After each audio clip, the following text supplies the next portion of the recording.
زبیدہ اور سلو کافی عرصے سے ایک دوسرے کی محبت میں گرفتار رہے۔ ایک دو موقعوں پر چاند نے بھی خود انہیں امرودوں کے باغ سے آگے پیچھے نکلتے دیکھا تھا۔ ان کی محبت کا چرچا زیادہ نہیں ہوا تھا، پھر بھی سمجھدار لوگوں کو پتہ چل گیا تھا کہ دال میں کچھ کالا ہے۔ زبیدہ اور سلو کی آپس میں کوئی رشتہ داری نہیں تھی، بہرحال ذات ایک ہی تھی۔ سلو کا باپ اس رشتے پر راضی نہیں تھا، اس نے اسے انا کا مسئلہ بنا لیا اور بالآخر زبیدہ کی شادی بشیر مرحوم سے ہو گئی۔ اس غمناک واقعے کے بعد صلاح الدین عرف سلو کچھ عرصے بیمار بھی رہا۔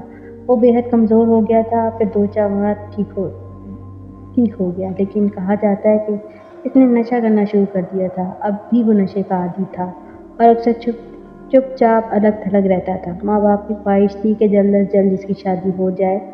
شاید ان کا خیال تھا کہ گھر گھرستی میں مشغول ہو کر ٹھیک ہو جائے گا۔ یہاں تک تو